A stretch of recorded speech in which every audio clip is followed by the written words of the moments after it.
Oh. Welcome back, everybody. It is Tuesday at 12 o'clock, so that knows you mean that you're here with us, YouTube, LinkedIn, Facebook, for PGH 2050 Planning with a Purpose podcast. As always, I am here joined with my lovely co-host, Muffy. Before we get to anything, Muffy, how are you doing? I'm good. It's election day. Yes, go vote.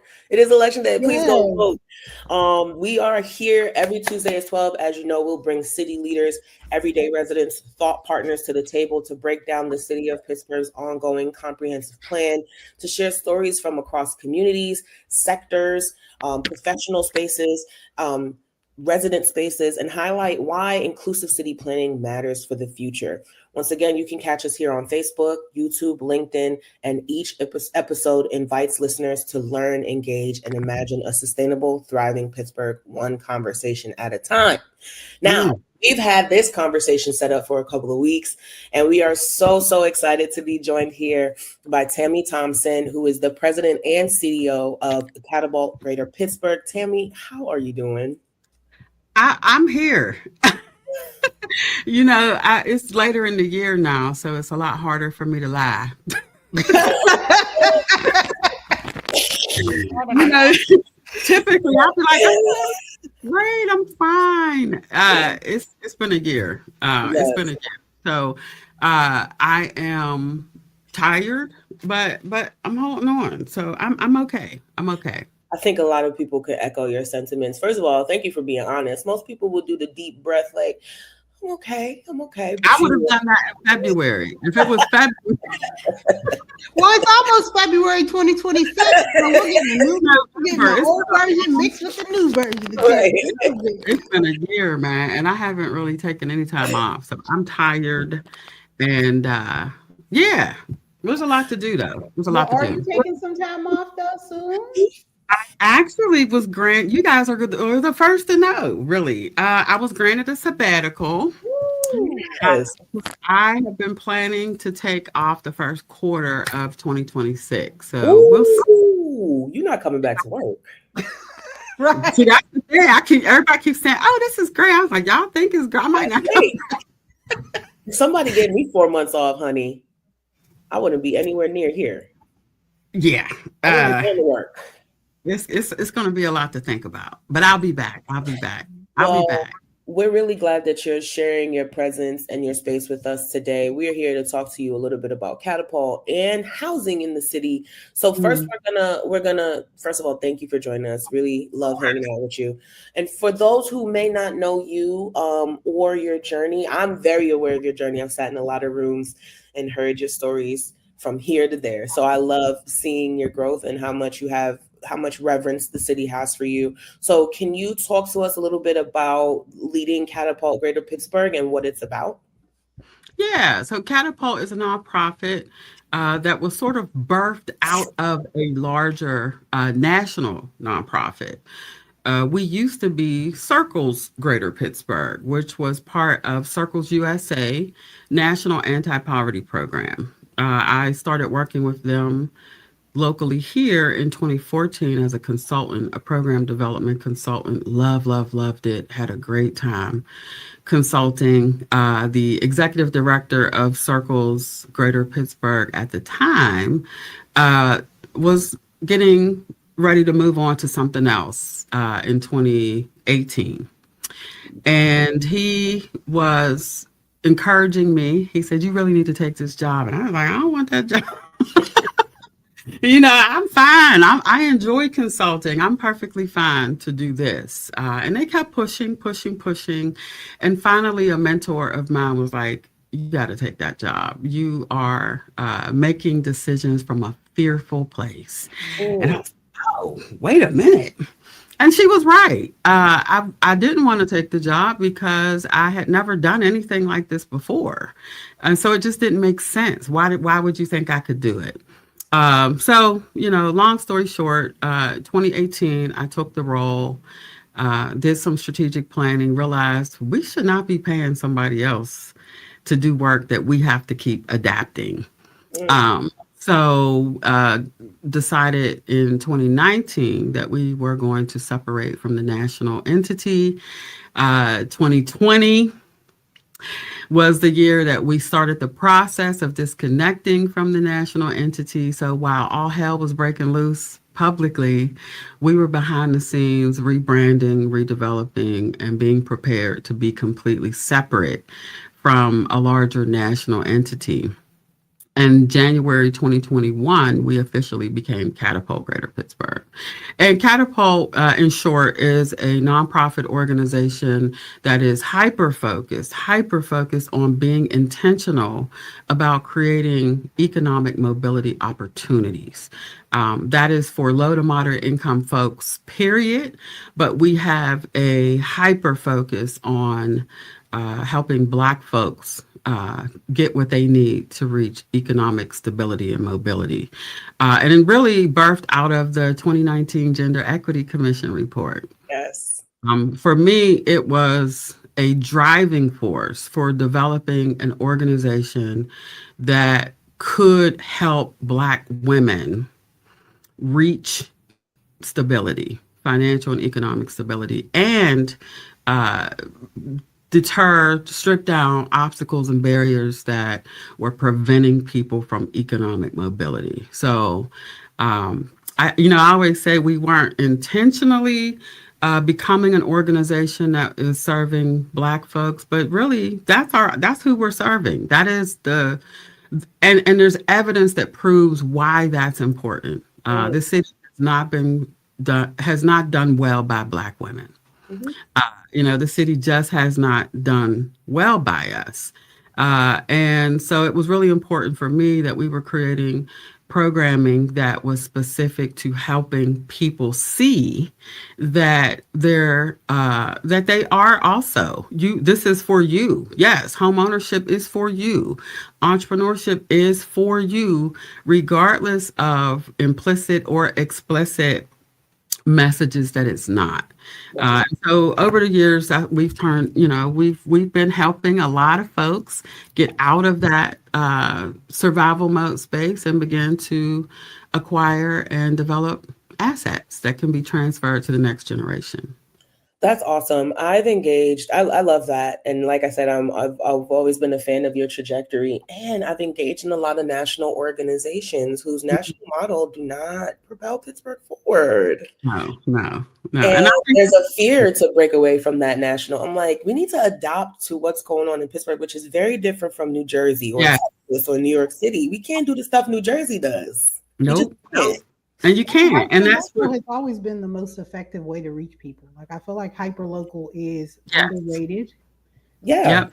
It's always been the most effective way. You can't do the same thing you do in LA and Chicago. It just doesn't work. It doesn't even make sense, right? You can't be thinking about larger, Florida. And you're like, well, that's not going to work in Pittsburgh. Of course, it's not going to work in Pittsburgh, right? Right. So, it's important. This is also why I think it's important to travel. I think it's very important for folks in our sector to get out and see what other people are doing. There are cities that are comparable to Pittsburgh that are doing great work, specifically around housing. Baltimore, of all places, Baltimore is outpacing Pittsburgh in solving the housing crisis. I mean, it sounds insane when I say it out loud. Right. Cleveland is doing an incredible job of being intentional about creating opportunities for housing. There's other cities that are comparable to Pittsburgh that are doing the things that we need to be doing here. But it's going to take vision, to be honest. It's going to take real vision and people in leadership positions who have vision to make the turn for Pittsburgh. One of the questions that I was going to get ready to ask you next, and you kind of answered it already, is, Catapult's mission focuses on economic justice, financial empowerment, and community stability, and how housing fits into that broader vision. But I think you've already answered that. My question is, I think this is I don't want to sound silly, but what are the biggest barriers to housing stability and ownership that you're seeing in Pittsburgh, or entrepreneurship? that you're seeing? Yeah, it's interesting because I think when we talk about housing and what we need, it depends on who you're talking to, what they're going to say, right? Some folks have separated the need for affordable rental opportunities and they hyper focus on affordable rental opportunities, which is important. But or you have a group of people who are focused on homeownership Right. and they're like, but you can't think of them separately. So here's why I say that. If folks are in a rental situation, in order to get them to homeownership, that situation needs to be stable. Mm, To be stable and secure in that housing situation before they can even think about home ownership because your mind you can't get your brain to jump from I'm struggling to pay my rent, I'm struggling to find housing that I can actually afford every month with okay, but yeah, you can become a homeowner. It sounds crazy to people. I'm struggling to navigate this. So both of the things are important for ownership. right. People must be in stable rental situations in order to have the mental bandwidth or financial bandwidth to even think about home ownership. So stabilization for me is the most important word that I think gets people forget. Oh, well, so and so can do this, and people can become people can do all of those things, but it's a lot harder to do when folks are not stable in their day-to-day basic needs. So Mm, stabilizing folks is number one. Yes, affordable rentals are important, but opportunities for affordable home ownership are extremely important for asset building and wealth building. I've stopped using the term wealth building when mm, talking home ownership though. why? This is where I get very frustrated Yes. because wealth building opportunities for home ownership are going to depend on where you're buying the house. Mm, So if I'm buying a house in a community that has been disinvested in, that has blocks and blocks of vacant property, abandoned, blighted property, and I decide I'm going to buy a house in that community. Or I know somebody who bought a house in that community 30, 40 years ago, and they've done all the things. They paid their taxes, they paid their mortgage, they did the upkeep on their house. But guess what? They haven't seen a return on their investment. mm, Not right. mm, It's so we can't say that homeowners are wealth building if they're in a community where their market value is not increasing because nobody's investing in the community. mm. And we literally have people, we have people in communities, Homewood is a prime example, who purchased homes 30, 40 years ago and have not seen an increase in market value. Mm, To be criminal. right. Be criminal. And some of that is out of the control of the residents who live in the community because a lot of this property is owned by the city of Pittsburgh. Before I give this to Muffy, I'm sorry. If Mhm. we're not selling wealth building, if we're not, then what are we selling, right? If we're not selling stability, we're not selling wealth building, why encourage people to buy a home? What are we actually selling?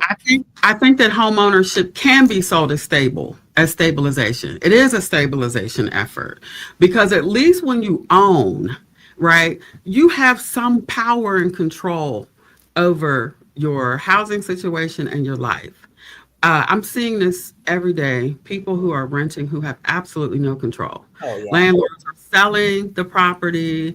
Landlords are abandoning the property, raising rent, not investing back in. So you're stuck. And many people are literally trapped in their housing situation right now.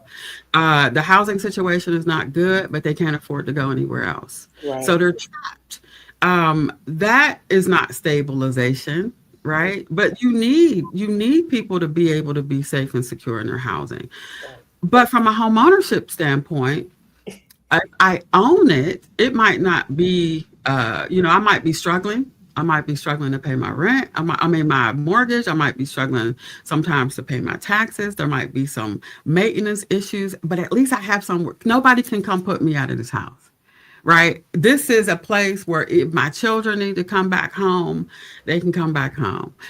This is I have a stake in what's happening in my community. Right. And so home ownership is very important. I think home ownership is a great empowerment tool if people are educated about it properly and if people have the right foundation for home ownership. Yeah. Which is why that's really important for us as an organization, not only helping people become new homeowners, but also helping to stabilize existing homeowners. And I think that when we talk about affordable housing, very rarely are we including a conversation about affordable home ownership. And I think that is super important to talk about. And what I'm hearing from you is we're selling emotional safety. Mm-hmm. We're selling generational safety. Mm-hmm. We're selling mental safety so that I can go out of my house and work and not worry about when I come home is something completely different. That's right. And it's also helping give people a boost of confidence. Yeah. Because we talk to people every single day who say things like, I never thought I could do this. I never thought I could do this. Why? I never considered that I could become a homeowner. Ain't that the American dream? But not for us, because we've been blocked out of it for a long time. Okay. Right? A lot of folks who know folks who are homeowners, it hasn't always been a positive experience either. Folks are like, my granny's roof is always leaking. But let me tell you why in some of these communities, granny's roof is leaking. It has nothing to do with granny. It has nothing to do with any deficiencies on granny. Sometimes it's because granny could go get a line of credit so that she can have a line of credit for when repairs need. But guess what? Many mortgage companies are not lending in these communities either.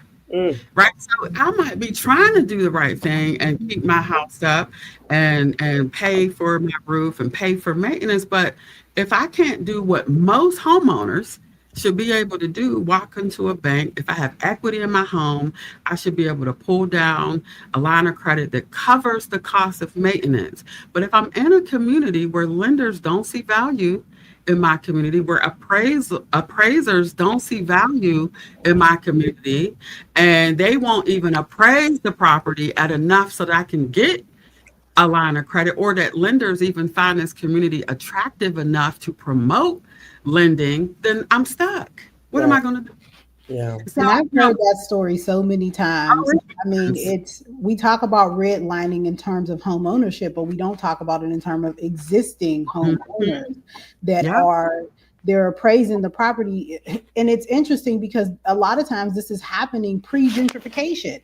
They're still not even appraising the property at the rate that another person that is not of that same culture going to purchase the property at that rate. They're appraising it at a lower rate. So the person can't even make the updates. They can't even get the property to a place where it's livable. They're absolutely trapped. So thank you. Trapped. And in a lot of cases, folks are upside down in their mortgages, meaning they owe more on the mortgage than the house is going to appraise for. So they can't even sell it and get out and go somewhere else because I'm not going to get enough at the closing to go somewhere else. So people are literally trapped in some cases. And in a lot of cases, people who have been able to invest in their home and have been able to do the upkeep and all of that, if they were to pick their house up and go 2 blocks to Point Breeze, the difference in value is insulting. And so it's a lot to, and people are like, well, why ain't people buying houses in the hood? Why they got to leave? Well, people are leaving because it's business. Really, home ownership is business. It makes financial sense. It makes financial sense for me to buy a house somewhere else where I have the potential for increased market value over time. That's what a home ownership investment is supposed to look like.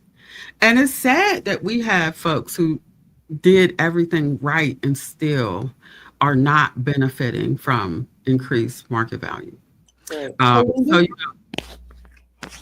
want to go back to something you said before when you were talking about how places like Baltimore and Cleveland are, they are much better at ensuring that affordable housing, or recently becoming better at ensuring that there's affordable housing and that housing is a good investment. Mm-hmm. And we know that we can't exactly replicate what they're doing in Baltimore, but what are you seeing in other places that, as we are developing this PGH 2050 plan, we need to be considering, how are we have one of our scenarios is attainable housing. So Mm-hmm. how do we make attainable housing? How do we put into this plan that we are a city that that housing is attainable for everybody? Good question. But I can tell you one of the tactics that's been used in other cities is really getting serious about addressing vacant property. We do a terrible job of managing vacant property in the city and have for decades. Tammy, I thought we were going to do it with the land bank, but that's been right. What's up? Well, see, and this is what happens when politics is making decisions. I'm sorry. There's no other way to say it. Sometimes politics is the problem. Many of these tools that we've had available as a city have been used as political footballs for a very, very long time. And the land bank's been one of them, unfortunately. And also, it's kind of a conflict for the city because the city owns all of this property. Right. So, it's like, we don't really want to talk about it that much because this is our problem. Right. But some of this has been going on for decades. And I hate when people try to spin it down to one particular political administration. Right. This is not about one political administration cycle. This is about multiple cycles of political leadership that have not done what needs to be done to address our vacant and abandoned property issue. So then it sounds crazy when we're like, well, we don't have enough affordable housing. But had we been doing the right thing by our vacant and abandoned property decades ago, we would not necessarily be having this conversation in the same way, right? A lot of this vacancy that we see is because it became vacant for whatever reason, tax seizure. A lot of it is based on something that we're addressing as an organization right now, which is tangled titles, helping families learn how to prepare for the primary homeowner to pass away. A lot of the vacancy we see is because folks did not plan for their death. And so the property becomes left for the heirs to figure out. And even as we're not even educating the heirs about what to do with the properties. So, and that JP Morgan Chase did a study, $32 billion worth of asset wealth being lost across the country due to tangled titles. Wow. $32 billion. There are a little over 4,000 people in the city of Pittsburgh who are in a tangled title situation, many who don't even know it. And that is just continues the cycle of abandonment, because if you get these properties, let's just say my mom passes away. She didn't have a will. I'm her only heir. I think because I've always lived in this house with my mom, this has always been my home, that when she dies, I automatically get the house. It's mine. Technically, yeah, but legally, no. You can't get your name on the deed automatically when somebody dies. That's not how it works. So if you die without a will, your heirs are kind of left out there to figure out how to solve that legal entanglement and get their name on the deed. It costs a lot. It's expensive. It's time consuming. And if you don't know what you're doing, you can get scammed out of your it's a lot. So people end up, they try to hang in there as long as they possibly can. But the minute the house needs maintenance, they can't get any loans or lines of credit because the deed is not in their name. They can't even participate in a URA program if their name is not on a deed. So eventually people will stay and they'll try to do their best, but eventually the house will deteriorate and folks end up just walking away. And this is contributing to our vacancy and abandonment and blight. But as a city, one of the things I think Baltimore, and I'm not going to go into details about who's doing what, but what I will say is this.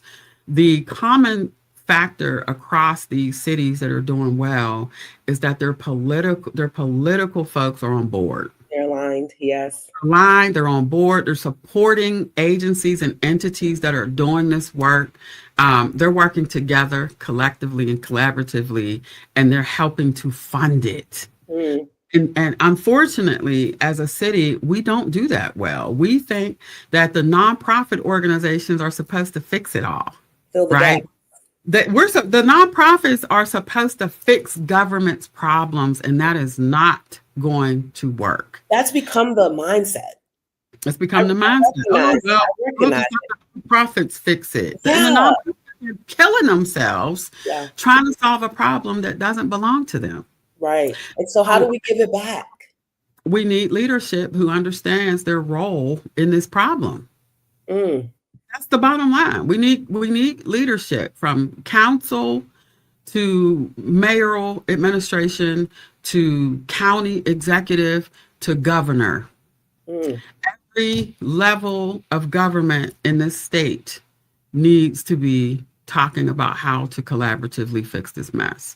Because here, let's just take people out of the equation. This is what I'm learning in the nonprofit sector. I can't be approaching people, funders and folks talking about, well, we got to do it for the people, because for the most part, anybody trying to hear that. No. That was a hard lesson for me to learn. What I learned is I got to talk about money. How does it impact the city or the county globally? How does this, and think about it.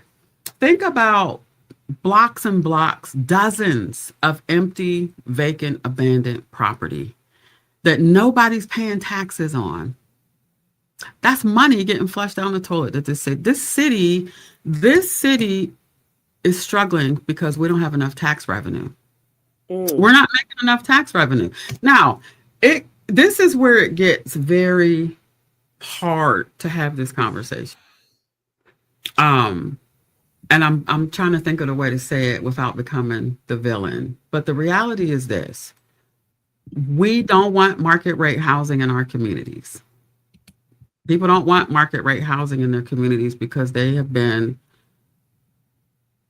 told that it's a bad thing, right? Some of them have seen that it can be a bad thing. Right.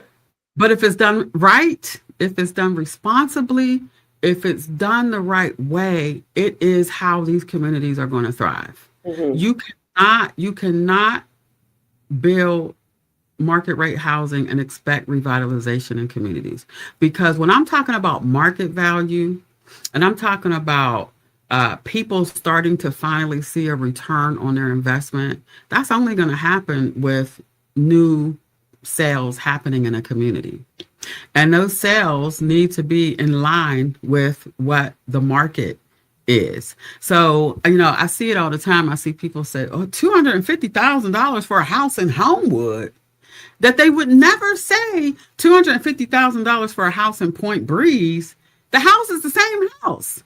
Why does where it is diminish its value? And as people from these communities, we are the ones saying our community is not worth that level of investment. And every time we say that, we are hurting another homeowner. Right. We're hurting the people who are waiting for some increase in market value so they can at least get their money back, so they can at least see some level of return. The problem has been trying to do that responsibly.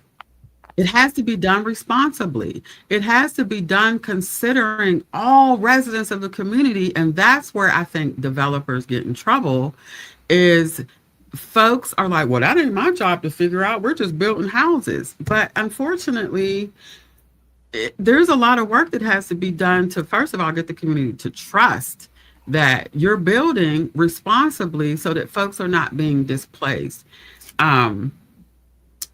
It's a very complicated situation, but what I do know as somebody who's been in real estate, and I didn't start my career in the nonprofit sector. I started in real estate.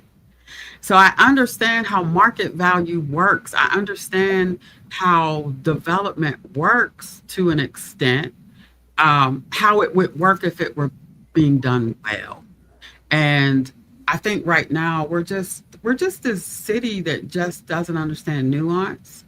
That doesn't understand, right? We don't understand nuance. It's Everything either is one thing at a time. Yeah. it's black or white. No, it's not. It's not black or white.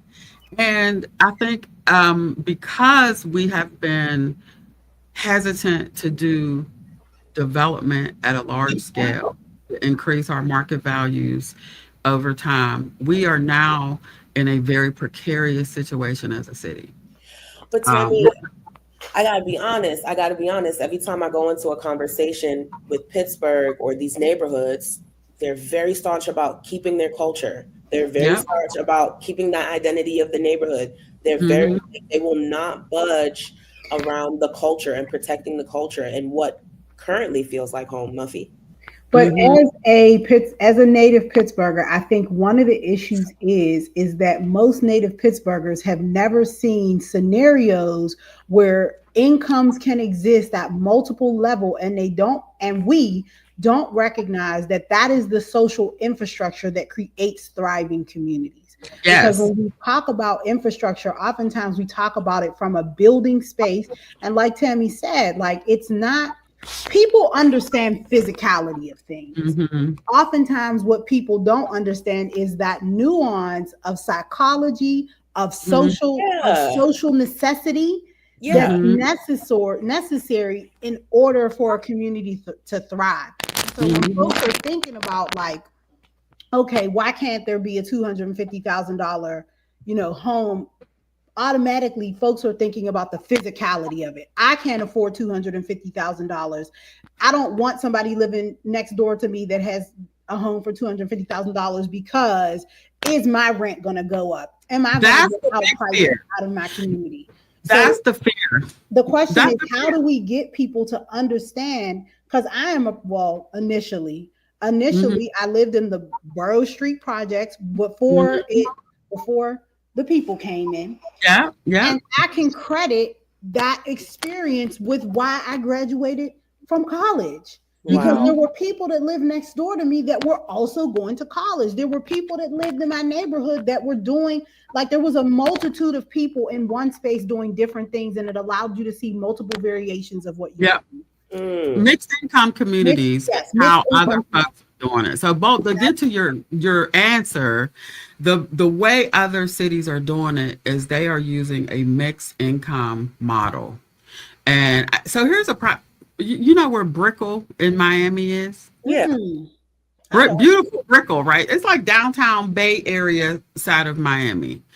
I was at a conference and went on a housing tour in Brickell, and Brickell is known as sort of a high end kind of community. I mean, it's like downtown Miami. It's beautiful. There was a developer there who was taking us on a tour of an apartment building, and when we walked in there, that thing was beautiful. And I was like going through, and they talk. I'm like, this is mixed income. Mm. The income they were paying at the top end market rate was $4,000. The low end was $680. Now, how did they do that? Right? Well, because you got people in the building who are willing to pay $4,000, and that $4,000 is going to subsidize, right, the folks who are at 680. You Right. couldn't. So and having mixed income is how developers can afford to do. You can't do affordable housing, honestly, in this climate without. Nobody is funding 100% affordable. Very few folks are doing it. I mean, you can count on one hand how many people can do 100% affordable housing. The cost to build is crushing. The cost to build, and guess what? The cost to build a affordable house and the cost to build a market rate house, guess what? They're the same. You don't go to Home Depot and say, "Oh no, I need the affordable housing discount. I'm building affordable housing. I need the cheaper." No, it's still going to cost the same. So somebody has to pay for it. Somebody has to pay for it. How? And Sorry, Tammy, go ahead. that's okay. I just think, I think fear. I think fear of the unknown On both fear sides. on both sides Mhm. has kept this and let's just be clear, the city of Pittsburgh has been so segregated for so long that when folks who grew up in a predominantly black community that may have been and of course, and I hate to say it, but almost every predominantly black community in this city is a low income community. Mm-hmm. Right. So there is a fear that's palpable, that's very real for people that are like, if that starts to happen, I see it on social media. I saw somebody say, I saw a white woman walking her dog. And seriously, I saw a white woman walking her dog here. So now I guess the The gentrification. neighborhood's turning. I do say that jokingly, like Here's the sad part Well, about that. it is the rhythm. It is the it's pattern. the rhythm. It is the rhythm. Here's the sad part about that, though. So what we're saying is, now that it's safe enough for a white woman to walk her dog down the street, we see that as a bad thing Right. versus a good thing. Because guess what? If it's safe enough for her, it's also safe enough for you and your family. Right. Right. So but that's how we have been trained to think. When we start getting nice things in our community, it ain't for us. I agree with you. I remember talking to a couple of folks from Larimer about in East Liberty very early on, and the milkshake factory was there. I was like, oh, I don't got to go to South Side for the milkshake factory. They were like, we ain't going there. I get Yeah. it. I'm gonna tell you an even sadder story. Years ago, when East Liberty first started getting developed, maybe this had to be almost 15 years now. There was a public community meeting that was happening, and folks were talking about the Borders bookstore. Remember, there was a bookstore down here. Mm-hmm. This woman stood up and said, "That ain't for us. Black people don't read." I was like, "What? What's happening? Wow. Why? Like, it's just like." It's that racism. It's internalized and externalized racism. Yeah. So other people have accepted that we're one way, and we've accepted it too. It's unfortunate. Yeah, and to protect myself and my community, the best way to protect us is to keep that stuff out of here. Right. Because as long as that stuff is not here, the other people won't come, and I'll be able to afford to stay I don't here. want to believe that. I hate to believe that that's the Pittsburgh personality. I think The that's very national personality. Most people are invested in upholding their social infrastructure. And from a survival, put yourself in a survival mindset. From a survival standpoint, it makes perfect sense. Well, it might be rough, it might be tough, it might be not 100% what I think of for me and my family, but at least I know we can stay here. Right. This is the place that other people don't find attractive, so we're safe here. And honestly, even saying that outside breaks my heart. Right. It breaks my heart that people panic when they see new or nice homes being built is a bad thing. New stores built is a bad thing. It being safe enough for people to walk down the street is a bad thing because it threatens my security, and I hate it. I hate that is people's. That's take a deep breath on that, because I'm just like, that is. It's terrible. I don't know what the answer is, right? I don't know what the answer is, but what I know is that we're running. Tammy, I think you said it at the beginning of the conversation. I think what people are hesitant to invest in, but what is really needs to be invested in is 1, mindset, 2, social trust, and 3, building a bridge between those 2 things. Wow. Building a bridge between change mindset and the social trust that's necessary so that people can move forward. Because I think people want action at the end of the day. People do. They don't understand the nuance that's necessary to get there. That's right. And they also don't understand how all of these things are connected. Yes. Right. So if our school, I hate to even bring up the schools, but schools are fed by tax revenue. Right. Yes, they are. Yeah. They're fueled by real estate taxes. Yeah, they So are. if you have a whole community where a quarter or even more of that community is vacant, blighted, and nobody's paying taxes, how do you think that impacts the quality of your child's education? Right. Communities that have larger percentages of owner-occupied home ownership have the best schools. That's Yes, just the reality. yes, they do. Because the funding is there, right? The revenue from their tax base is, Fox Chapel is a prime example. Fox Chapel School District is one of the best school districts in the state. Real estate price, though, right? I don't think you can buy a house in Fox Chapel for less than not $900,000, right? But I can't say that I don't feel like the segregation of communities, one, is not perpetuated. It's intentional. And it's intentional. And I don't know what the goal is for the city, right? I don't know what the goal is. We're smaller than Brooklyn, right?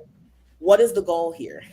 I'm gonna tell you this, and I probably and the status quo. What's the goal?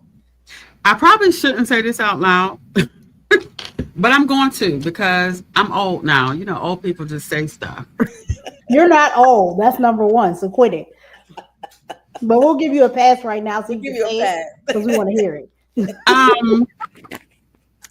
The city is overdue for a racial reckoning. Oh yeah. This city, until we have a real, honest racial reckoning, nothing is going to get better for Black people in the city. Because we don't have the numbers, y'all. We don't have the numbers.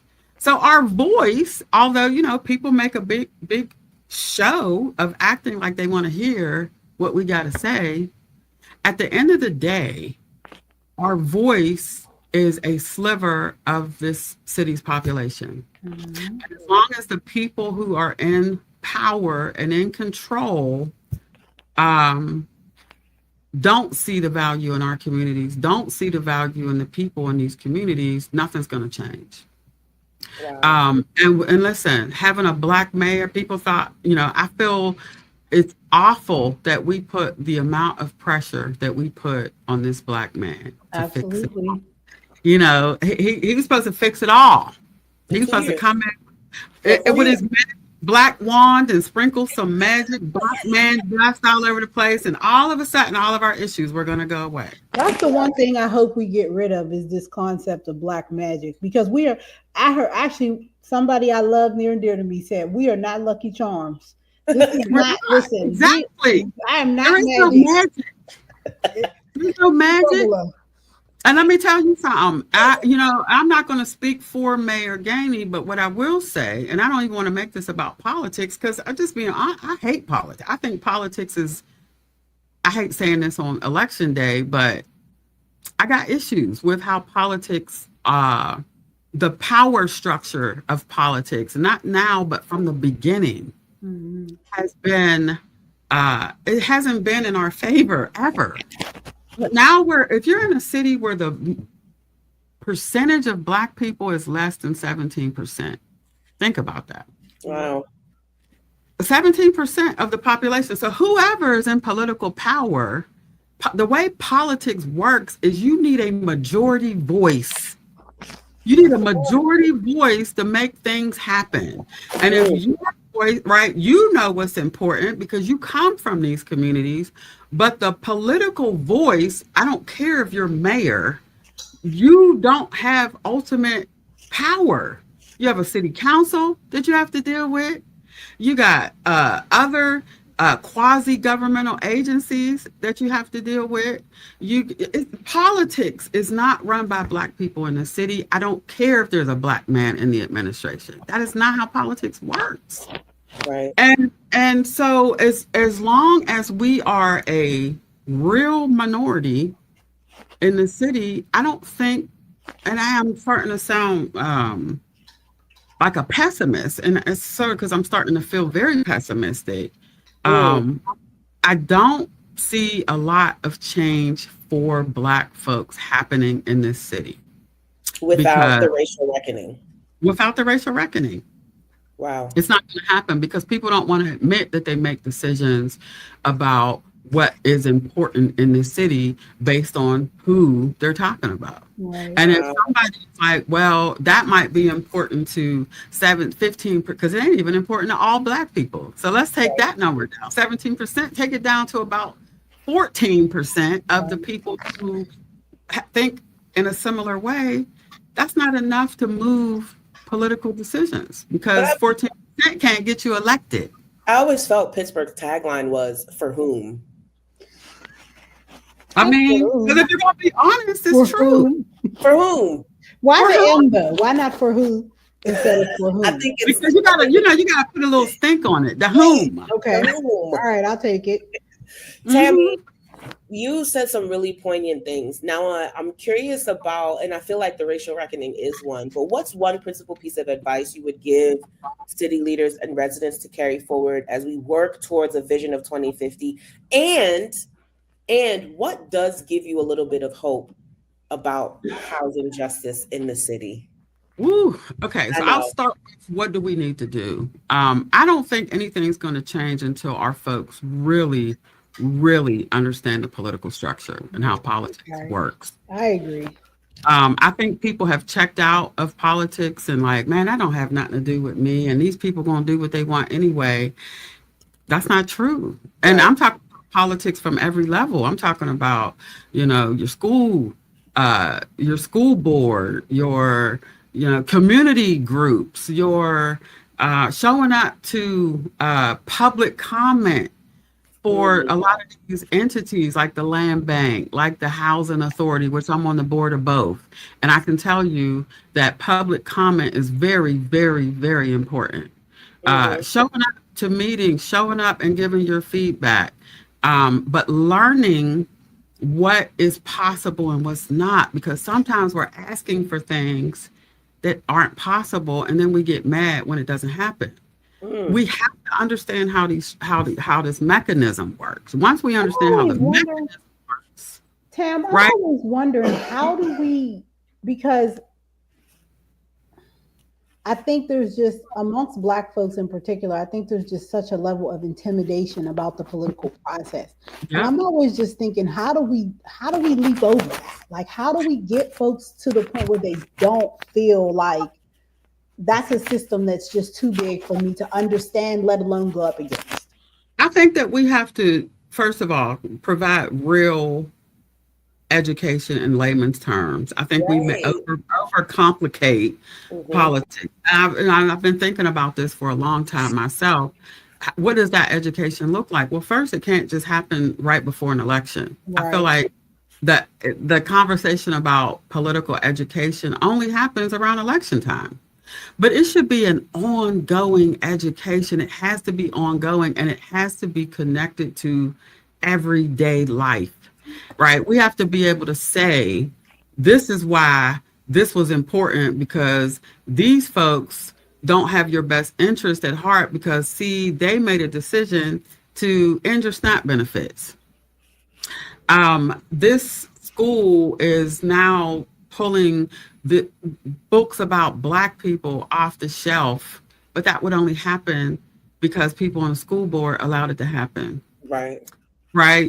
All these things that we know are important for our daily life, we have to create a way and a consistent way to educate people about how this life thing is connected to this political decision.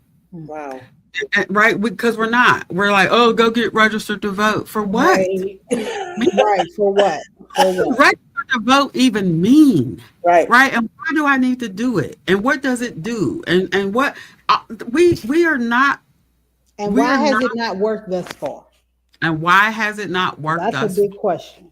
Right, and talking about the tricks that are being used in today's politics. Social. I'm going to tell you right now, social media is going to be our demise. I've heard that somewhere else too. The media is going to be the demise because people aren't paying attention. There is so much more misinformation on the internet than I have ever seen in my life. And people are now unable to tell what's real and what's not. And and watch what this does for next year's political cycle. Wow. Wow. It's going to be bad. Hope. And our folks don't read, they don't research. Our people are just sharing stuff. They don't know if it's real. They done shared it 50 times. It's driving me crazy because I know that this is going to be a tool that is going to be a detriment to our people. They're Whenever going to be, look at whenever this is how we got Black people on the side of Donald Trump, for God's sakes.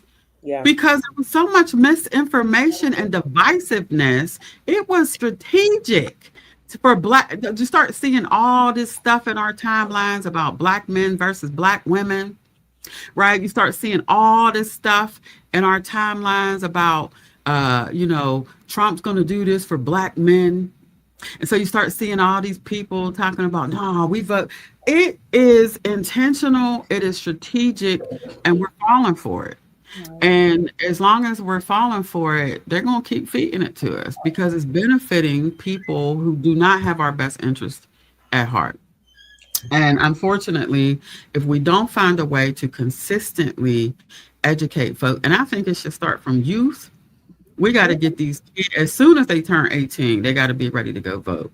But if we're not educating them, not just saying, you turn 18 now, go get registered to vote. What These conversations that got to happen in the household and as well as at the school level. And it's got to happen at every level. We've got to make the examples. They have to hit home. The examples have to make sense for people, and you got to put it in terms of, your Social Security. Imagine being 72 and finding out you're not going to have Social Security. right.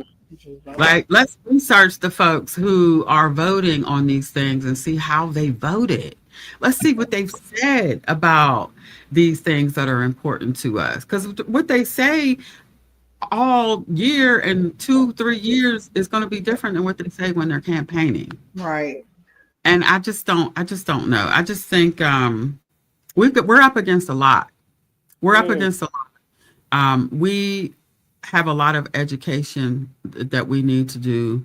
And I think we've got to get our folks on the same page about what we need in our community, because we're not on the same page. Everybody's not on the same page about what is important and what's not, or what is important. And I think it's all important. I think that's part of the challenge is we're hyper fixating on one particular issue.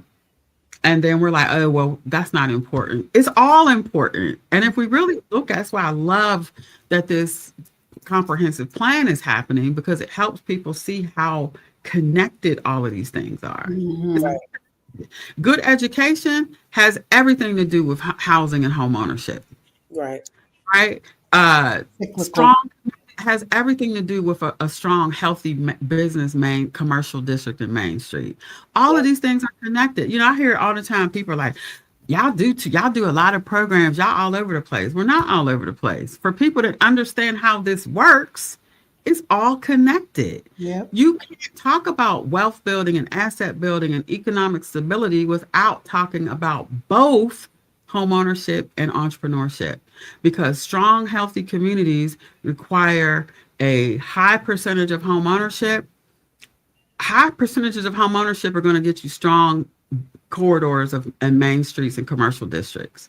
Without a strong commercial district, you're not going to have a strong community. If you have a strong commercial district, all of it works together. And then guess what? The schools start getting better. Your school starts having more resources because people are paying more real estate taxes. If they bought a house at a higher value, they're paying more taxes.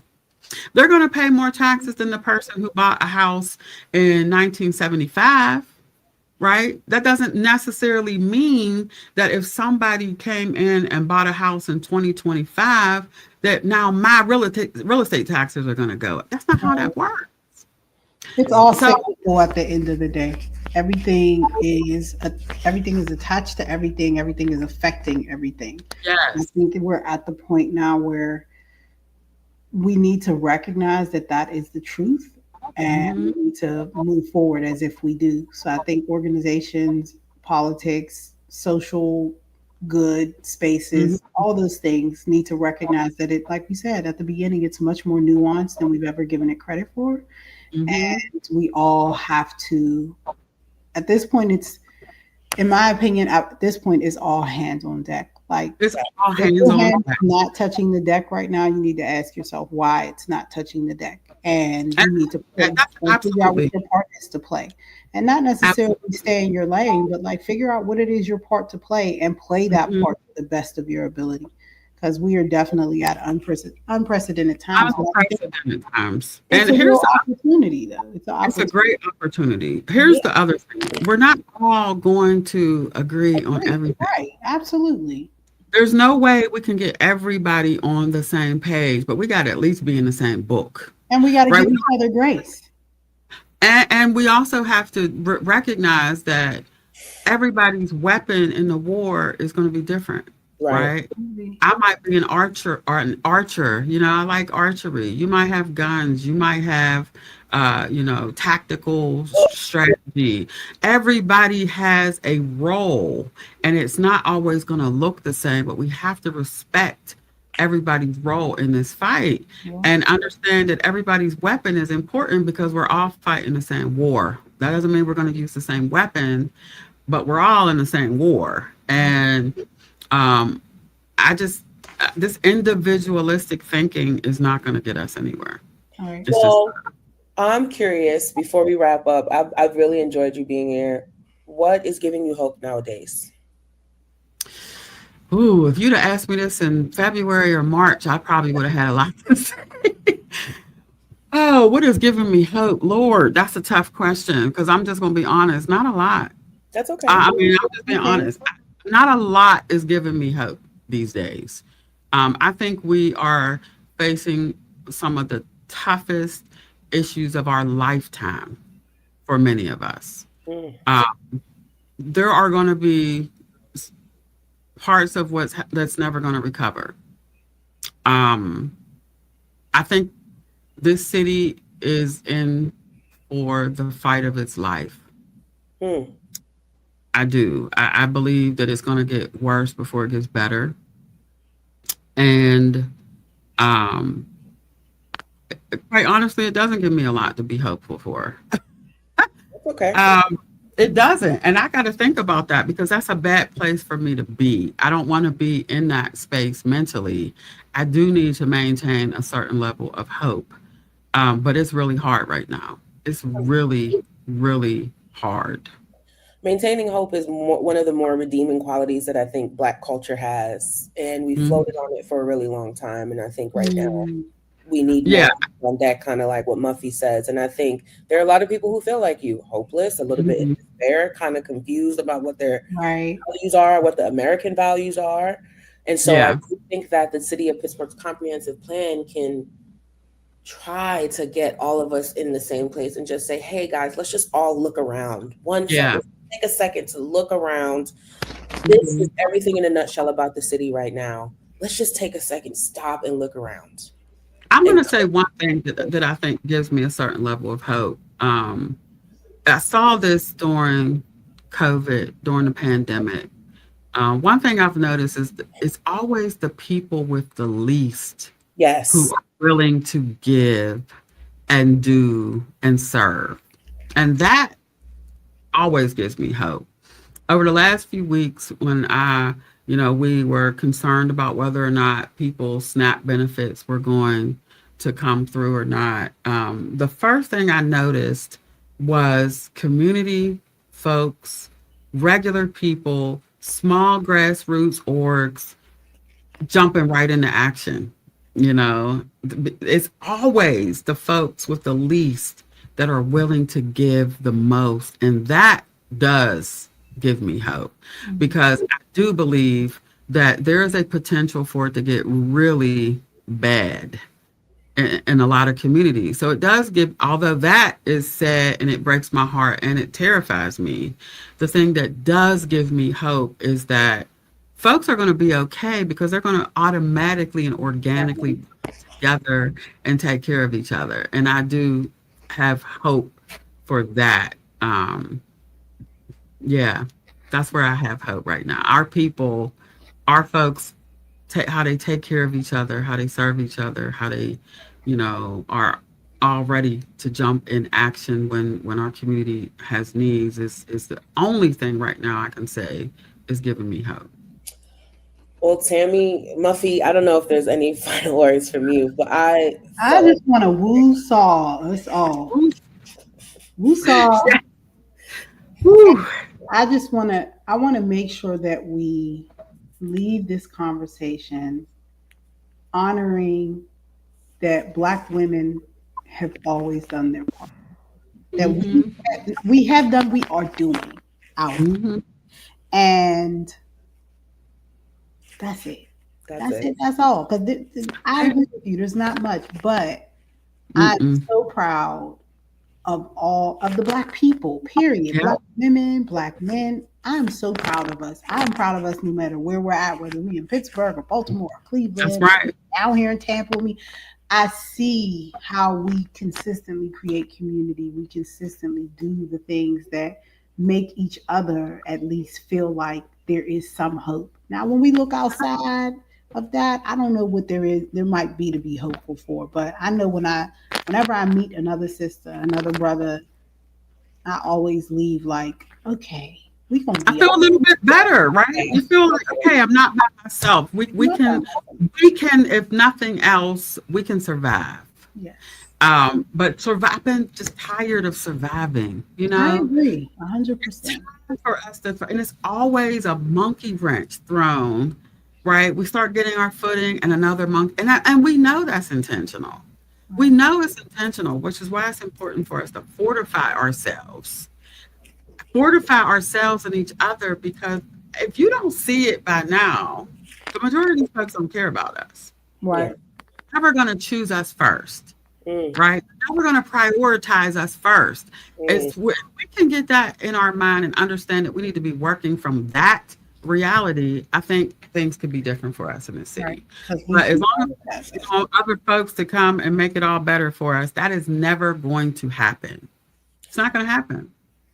Tammy, thank you so much for joining us today on our PGH 2050 podcast live stream as we talk about the comprehensive plan. I think all of the things that you talked about, this holistic concept of healing and solution building and community, is what Yeah. Pittsburgh needs to move towards. And I feel like there's so many good things that I'm going to walk away reflecting on from this conversation, especially about fortifying ourselves to choose ourselves Mhm. first. Yep. It's a real everyday battle. And Mhm. I pray that, whatever little hope you both find in the corners of your world, that you hold on to it and you share it with other people. Yeah. And so thank you, Tammy, That's my for your realness, your candor, your vulnerability. I think that's the way relationships are molded and built. And so yeah. thank you so much for sharing your presence with us today. And Muffy, as usual, you always give me life. So thank you so much. Yes. Everyone, please visit the pgh2050.com website to hear more about these things, but also please add the realistic perspective that Tammy is asking about. Don't just read the vision statements, but say, how does this apply to my everyday 24-hour life? Mhm. And so join us every Tuesday at 12. We will be here on your LinkedIn, your Facebook, and your YouTube. Thank you both. Really appreciate y'all. And we'll see My y'all. pleasure. Thank you for the work you guys are doing. This is really, really important. So thank you for the work Thank you're you for doing. the work you're doing, Thank ma'am. you, Tammy. Thank you so much. All right, y'all. Hey, peace, y'all. All right.